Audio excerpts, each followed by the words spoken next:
कीमती ज़मीनों पर इनका कब्जा है और इनको हटाने के लिए शासन प्रशासन से मांग करते थे तो ध्यान नहीं दिया जाता था। इनको हीरो समझते थे क्योंकि ये आरटीआई के कार्यकर्ता हैं।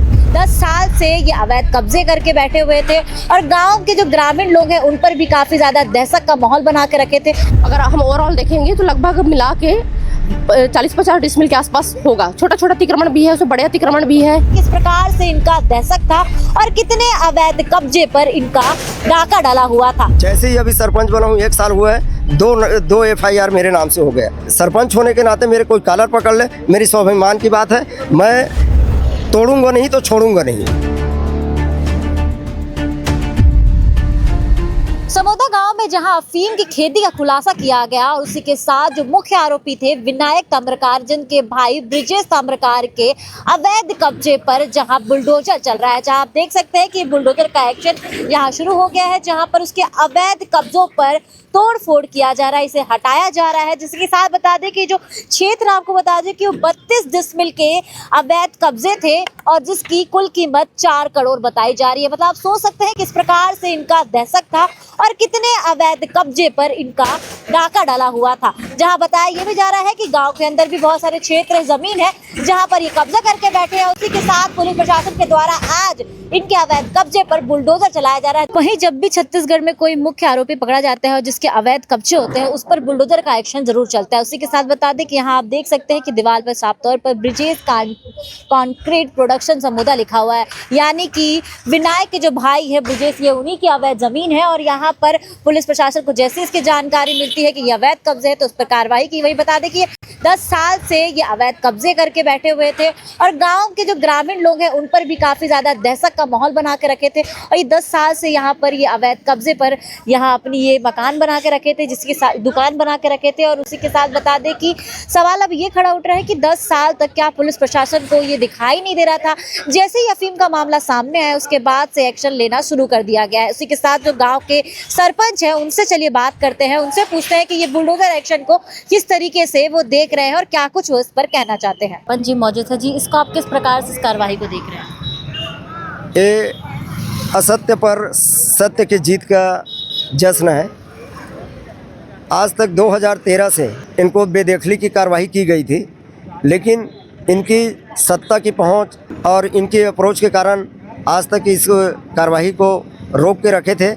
लेकिन जैसे ही अफीम की खेती में इनका नाम आया और शासन प्रशासन की आंख खुली और असत्य के खिलाफ जैसे रावण की लंका ढह गया, वही आज इनकी पाप की घड़ा भर गई थी। और आज इनकी पाप की घड़ा भरने के कारण ये सत्यता उजागर हुई है। तो आप इस कार्रवाई से खुश हैं एक तरीके से? बिल्कुल, मैं ही खुश नहीं हूँ, पूरी जनता खुश है। क्योंकि ये जो ज़मीन है आज बाजार मूल्य आंकेंगे तो 4 करोड़ रुपए की संपत्ति है जी। और जबकि हमको इतने सालों में जब से पंचायती राज हुआ होगा तब से 4 करोड़ रुपए की सौगात पंचायत को नहीं मिली होगी। जितनी बड़ी सौगात आज शासन प्रशासन ने गांव वालों को सौंप दी। तो ऐसा क्या लगता है कि 10 साल से जब पता था कि ये अवैध था तो उससे पहले क्यों प्रशासन द्वारा तो एक कार्रवाई नहीं की गई? इस पर क्या कहना चाहेंगे आप? मतलब अफीम की खेती का खुलासा उसके बाद ही मतलब आरोपियों की संलिप्तता उसके परिवार पर इस तरीके से? बिल्कुल बिल्कुल, इनको हीरो मानते थे। और जिस समय मैं उस समय तत्कालीन सरपंच मेरी पत्नी अन्नू गौतम थी, तो जब ऐसे कारनामों पे जब अवैध कब्जा और जो कहा जाए कि कीमती ज़मीनों पर इनका कब्जा है और इनको हटाने के लिए शासन प्रशासन से मांग करते थे तो ध्यान नहीं दिया जाता था। इनको हीरो समझते थे क्योंकि ये आरटीआई के कार्यकर्ता हैं। आरटीआई माने सत्यता को उजागर करने वाले ऐसे कार्यकर्ता हैं। तो इनको मानते थे कि ये बहुत ही छवि में बहुत ही अच्छे व्यक्ति हैं जो लोगों को इनकी सत्यता उजागर करते हैं जी। लेकिन इनकी अप्रोच इतनी अच्छी थी कि जो सत्य नहीं रहती थी उनको असत्य भी बना सकते थे और असत्य को सत्य। जैसे हमारे गांव में कहावत है कि इमली को आम कहने वाले यदि कहेंगे तो आम भी कहेंगे, ऐसे करने वाले व्यक्ति थे। लेकिन आज जब 10 एकड़ की खेती में अफीम की खेती करते हुए पकड़ा गया तो इनकी सत्यता उजागर हुई है जी। और कहा यह भी जा रहा था कि ग्रामीणों के द्वारा कि काफ़ी ज़्यादा इनका दहशत था गांव में और काफ़ी गुंडागर्दी, और ये भी बातें सामने निकल के आई थी कथित तौर पर कि जहां पर उनका फार्म हाउस है उसके सामने वो बाउंसर रखे हुए थे। इस प्रकार की जो बातें कही जा रही थी वो कितनी बिल्कुल सत्य बात है। आज देखिए जिनकी ज़मीन में वो अवैध कब्जा करके जब वो उनको जाने नहीं दिए, आपने देखा होगा कि उनकी बहन की नाम की ज़मीन थी और उनके पहले तो उनके पिता के नाम पे था।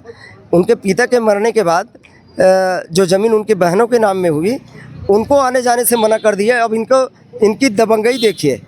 इनका कारण ये रहता है कि वो औने पौने में बेच के निकल जाए। उनको रास्ता ही नहीं मिलेगा तो वो खेती कैसे करेगी, है ना। तो इस वजह से उनको आने जाने से मना कर दिया। उनके बयान भी देखे होंगे, आने जाने से मना था और यही कब्जा करके उनमें अवैध कारोबार कर रहे थे। गांव के अंदर भी अभी ऐसे और भी अवैध कब्जे होंगे इनके, बिल्कुल बिल्कुल, उस पर भी एक्शन लिया जाना चाहिए। लिया जाना चाहिए। इनको 1954 में मात्र इनको परिवार को 150 एकड़ की ज़मीन मिली हुई थी और उसके बाद जितनी घास ज़मीन गांव की निस्तारी के लिए जो रखा गया था, उस ज़मीन पे धीरे धीरे नाम, उस समय डिजिटल नहीं था किसी भी व्यक्ति को, और प्रशासन की ये साठगांठ है, शासन प्रशासन की साठगांठ है, जिसमें पटवारी और जिस समय भी रहे होंगे वो किसी के नाम में करके इनको हस्तांतरित करते गए। जी बिल्कुल, आप एकदम सही कह रहे हैं कि साठगांठ होगा, क्योंकि इतने बड़े पैमाने पर ये अफीम की खेती की जाए। तो क्या लगता है कि इसमें और भी किसी लोगों का आरोपी इसमें सामने आ सकते हैं और कोई और इस संरक्षण दे रहा होगा, मतलब बड़े लोगों के सिंडिकेट तरीके से कर रहे होंगे इस तरीके से? बिल्कुल बिल्कुल, इसमें संलिप्तता की जो बात की जाए तो बिल्कुल तथ्य सामने आएगी। इनकी पूरी कॉल डिटेल निकलनी चाहिए, कब से इनकी कार्रवाई काम चल रहा है और इनका नेटवर्क कहाँ से कहाँ तक का है, क्योंकि छत्तीसगढ़ में इतनी बड़ी तादाद में इस अफीम की खेती को खपा पाना बड़ी मुश्किल काम है और इसकी नेटवर्क ज़रूर ही अंतर्राष्ट्रीय गिरोह से जुड़ी हुई है।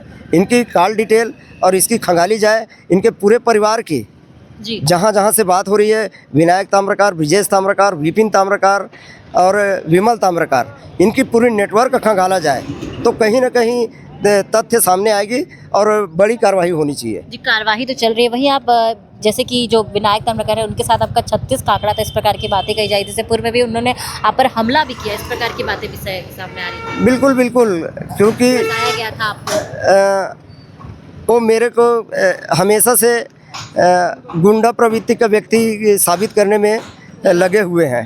जब भी अभी भी सरपंच बना हूँ तो गुंडा राज आ गया, ये उनका उद्देश्य था कि गुंडा राज आ गया। क्योंकि 10 साल में सरपंच नहीं था, एक भी आप जेवरा चौकी में पता कीजिए कि 10 साल में एक भी FIR नहीं हुआ है। जैसे ही अभी सरपंच बना हूँ 1 साल हुआ है, दो FIR मेरे नाम से हो गया। कारण ये है कि लोगों को उकसाता है और मैं कहीं सरपंच होने के नाते मेरे कोई कॉलर पकड़ ले, मेरी स्वाभिमान की बात है, मैं तोड़ूंगा नहीं तो छोड़ूंगा नहीं, मेरा एक उद्देश्य रहता है। जी, और एक सवाल ये भी है कि जैसे कि उनका इतने लंबे समय से यहाँ अफीम की खेती की जा रही थी, ऊपर से दादागिरी भी है, तो कहीं ना कहीं किसी का और भी हाथ होगा। तो आप यहाँ आगे आके जो सारी चीज़ें बता रहे हैं, तो कहीं आपको लगता है कि आपकी जान पर किसी प्रकार का, मतलब उनके द्वारा कुछ भी हमला किया जा सकता है इस पर? बिल्कुल किया जा सकता है, क्योंकि ये गिरोह अंतर्राष्ट्रीय है ना। ये पूरे हिंदुस्तान में ये पहला मामला है कि 10 एकड़ की खेती में अफीम की खेती हो रही थी। और नहीं मैडम, जो वैधानिक करते हैं वहाँ लाइसेंस लेके करते हैं वो अलग बात है, लेकिन अवैध रूप से पूरे हिंदुस्तान में 10 एकड़ में खेती करना ये बहुत बड़ी बात है।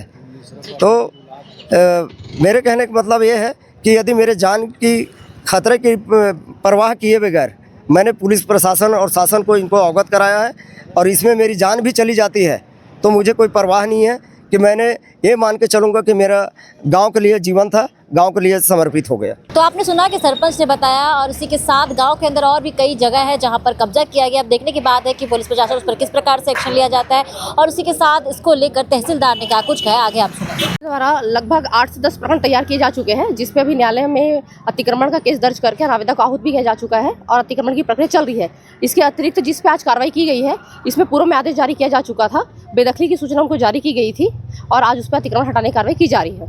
इसके अलावा क्या कुछ और जमीनें ऐसी मिली हैं जहां पर अवैध कब्जे किए गए हैं? हाँ, जितने केसेस में प्रकरण चल रहा है, 7 से 8 प्रकरण जिसमें शासकीय भूमि में अतिक्रमण पाया गया है, उसमें अभी कार्रवाई जो है प्रक्रियाधीन है। शुरुआती दौर में कितना पता चल रहा है, कितनी जमीनें हैं आंकड़ा दिया? लगभग जैसे कि 32 डिसमिल के आसपास ज़मीन था। अगर हम ओवरऑल देखेंगे तो लगभग मिला के 40-50 डिसमिल के आसपास होगा। छोटा छोटा अतिक्रमण भी है, उसमें बड़े अतिक्रमण भी है। अभी हम लोग की जो कलेक्टर साहब की तरफ से जो टीम बनी हुई है उसमें हम लोग और भी मौका जांच कर रहे हैं कि अगर हमको पता चल जाए कहीं पे और किसी शासकीय पट्टी में अतिक्रमण है तो उस पर भी वैधानिक कार्रवाई की जाएगी। कब तक ये कार्रवाई चलती रहेगी? अभी तो 1 सप्ताह का टाइम मिला है हमको। 1 सप्ताह में हमको पूरे शासकीय जमीन को जांच करके रिपोर्ट प्रस्तुत करना है। तो आपने सुना कि तहसीलदार ने बताया है कि बहुत सारे जो उनके अवैध कब्जे हैं गांव के अंदर उन्हें चिन्हांकित कर लिया गया है, उस पर भी हो सकता है कि बुलडोजर की कार्रवाई हो सकती है।